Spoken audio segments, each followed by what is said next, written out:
All good to go? Everyone, thanks very much for your time today. Look, as has been my style throughout my time as opposition leader, I'm always happy to call it when I see positive steps forward. And yesterday we were the first to say that finally some form of certainty. That certainty is on the border reopening strategy. But it's more than that. And what we want is a full roadmap out of the pandemic. And that involves certainty for small and family business. And Brent, as Shadow Minister, will talk through what that means today, but it's absolutely imperative. And if we are going to chart a pathway out of the pandemic, that involves small and family business owners knowing what their trading future looks like as well. Now today, less than 24 hours after announcing the strategy, we're now here moving goalposts again around that border certainty. That's concerning. And if I had one thing that I want to see from the government, and I ask this on behalf of all Queenslanders, is if you're picking dates and if you're outlining a strategy, you've got to stay the course. And that will give people the certainty to go out and get vaccinated. And that's my message today. Please, as I have said consistently throughout all of this, if you believe in the small and family business owner at the end of the street and the people they employ, go and get vaccinated. If you believe in your elderly neighbour being able to have some form of normality in 2022, go and get vaccinated. If you think that maybe it's worthwhile being able to wrap your arms around a loved one who lives interstate, go and get vaccinated. I see today the government's on a regional blitz. I find that refreshing. If it would have been done months ago, we may not be at the back of the vaccination pack, but better late than never. And I want every Queenslander to know that we are better than being defined by a disease. And we're a great state, and great states don't come last. And I don't want to see us at the back of the pack. And so my message to everyone, right across Queensland, today John Paul Langbrook, as Shadow Minister for Indigenous Affairs, is in Yarrabah. I was there a couple of weeks ago. And I say to all of my friends in the First Nations community, you've got a responsibility to get this done for your mob too. So go out and get vaccinated. To every regional Queenslander, it's only a matter of time. Delta's coming. Please go and get vaccinated. I'll hand over to Brent to talk about the impacts for small and family business. Thank you, David. Well, what we saw yesterday was a plan to reopen the borders, but it was certainly not a plan for business. It was not a plan for small and family business who have borne the brunt of the COVID pandemic over the last 20 months.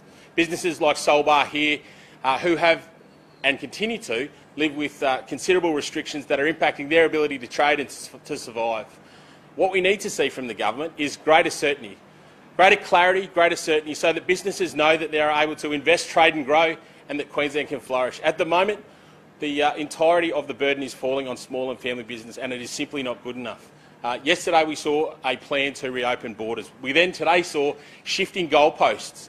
The goalposts were barely into the ground before the Premier started to move them and suggest that the borders might shut again or we might move back into lockdown depending on certain circumstances. That doesn't provide certainty for small and family business or, more importantly, their employees. We've also got no guidance as to what the COVID normal looks like as we move forward. Small and family businesses like Solbar need to know what they're going to deal with as our economy and as our community opens up. At the moment, the government are silent on that, and we need to see a greater emphasis to ensure that businesses like Solbar, like countless other hospitality and tourism businesses right across Queensland, know what the rules of the game are, know what they are going to be required to do. And at the moment, the government have not articulated that at all. So the message to the government is you need to step up to the mark. You need to provide clarity and certainty for small and family businesses. Many small and family businesses are deciding whether or not they can continue to trade into the future right now. We know every single day that this uncertainty continues, that small and family businesses fold.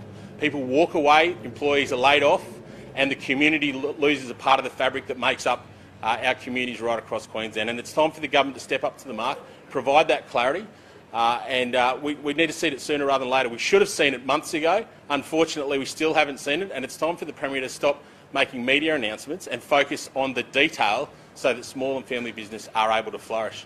I'll hand over to Alex who can talk about the impact on Solbar, and then happy to step back up and take some questions afterwards. Thank you, Brent. Yeah, I'd just like to reiterate the comments that both the gentlemen have made this morning in terms of the challenge for us. I mean, it's been a 12-month period of a lot of unknown, and our people have been the cold face of dealing with these restrictions on an ongoing basis. And we just need to know what's next. The time has come to have a bit more clarity about what the future holds for us. Solbay here, we're operating a 500 capacity venue with a little over 200 patrons on a weekly basis. We've obviously been forced to pivot our business model, as many people have across the course of the last 2 years. But we're tired of doing that, and we're tired of putting our people at the front line of dealing with it over and over again without any sort of clarity about what the future holds. So we'd love to see that clarity before the end of the year, if possible. Thanks, Alan. Any questions? There's been, this morning, Grace was saying that they're looking at imposing restrictions for venues that are holding events that have to classify them as an unvaccinated event or a vaccinated event. What's your stance on this, and would you like to see restrictions in that instance? Well, what we need to see is clarity. At the moment, we see plenty of thought bubbles, we see plenty of ideas floated out there which only create uncertainty. What we need to see is the detail, and business owners, their employees are owed that detail, because they can't make decisions based on a comment from Grace in a press conference or a comment from the Premier in question time. What businesses need, what businesses crave, is certainty and an understanding of the rules of the game, and to date they haven't got that. So the message to Grace and to the government is provide the detail. Businesses, and the opposition for that matter, aren't able to assess what the rules of the game are without that information. At the moment what we see is Twitter releases and press releases, but no detail, and at the moment we don't have that. And does that account for if, say, they were to bring the date forward as well? Is that something that has put businesses off? Well, I think the message is businesses would love to obviously open up and trade normally as soon as possible, but at the moment we've got this clarity. It's hard enough to get a date to open up for starters. We've been calling for that for months in terms of vaccination rates. But if we get to 70% or 80% before the date the government has said, we'd love to see the government bring forward that position, because business owners, every single day that they continue to trade under these conditions, you know, that more and more go to the wall. Border businesses around Coolangatta are hurting every single day because of the hard border, and those sort of businesses, tourism businesses in Cairns, reef businesses, those businesses, while ever New South Wales and Victoria are shut out, they continue to fail. So absolutely, if Queenslanders get vaccinated and we're able to open up sooner rather than later, well, that's great. The government need to articulate that, and unfortunately what we've seen to date is much of the vaccine hesitancy has been created by the government and by their own messaging. So it's good to see them finally out and about encouraging Queenslanders to get vaccinated, but that should have happened 6 months ago. Good to see them there now, but we need to see more than we've seen to date. So Alex? Yep.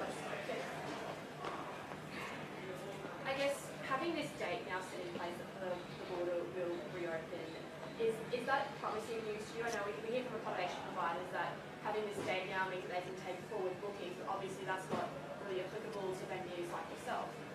Well, at the moment we can't accommodate any more people, so the issue that we have, as mentioned, 200 capacity, that's all we can service. And the restaurants are 1 to 2 square metres and et cetera, et cetera. So additional patronage isn't going to create additional revenue for us at this point. We need additional capacity to allow for that.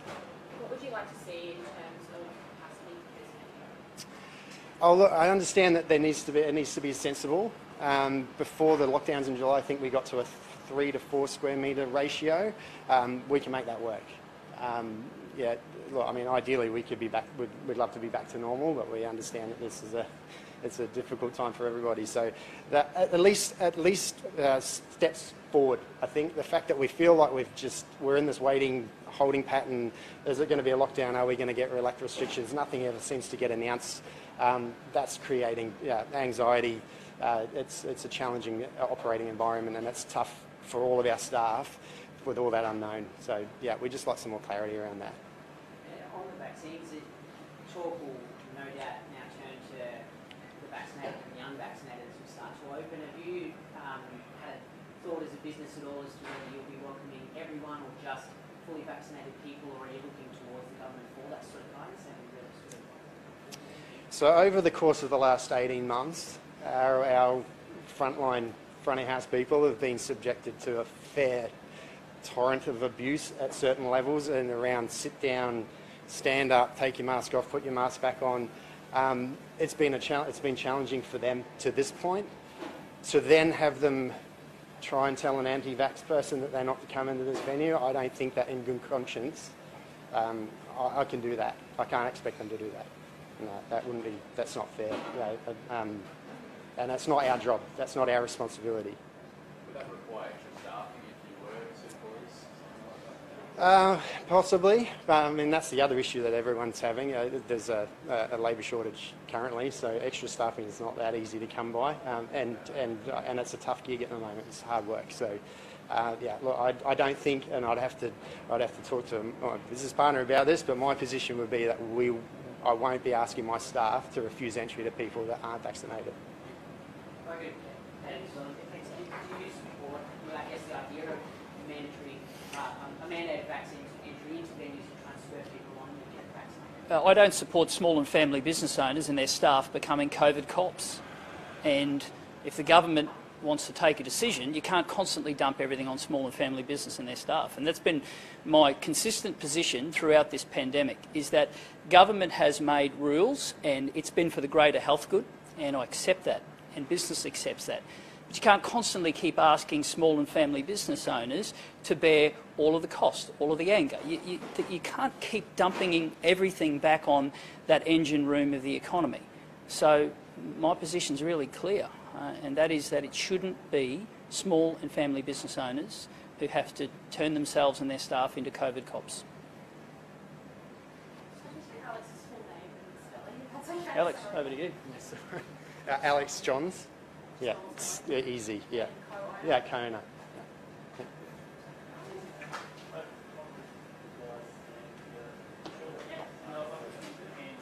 Oh, yeah, do you want to do that now? You want to do it now? Yeah, What was that on again? Youth crime?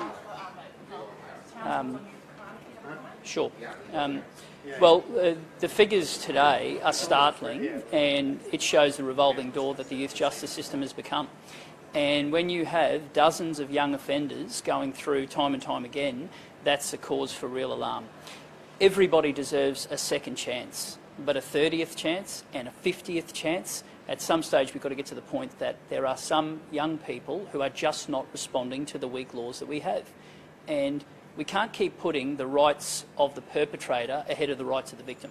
And that's what's happening in Queensland.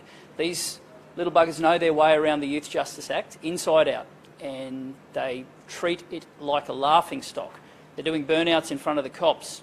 They are now chasing the police. They're just breaking into houses with absolute impunity, and it's got to stop. And we've put forward a raft of suggestions. At the pointy end of it is making breach of bail a criminal offence again. Consequences for actions. Everybody responds to that.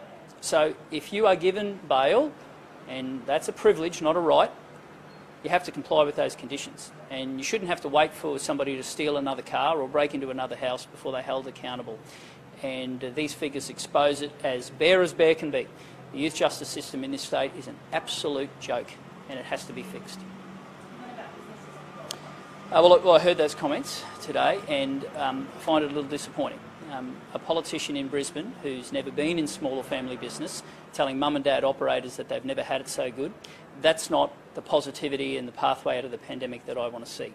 And I want business owners to know that next year is going to be bright and there's a strong future. And places like Cairns and the Gold Coast and Whitsundays have done it bloody tough, and they've copped their medicine. And we now have a border reopening plan. I want to see a business reopening plan, and I want to see a plan to drive that tourism offering for those magnificent cities. And I choose hope over fear. Righto, thank you. Thanks, Alex. Thanks. You make me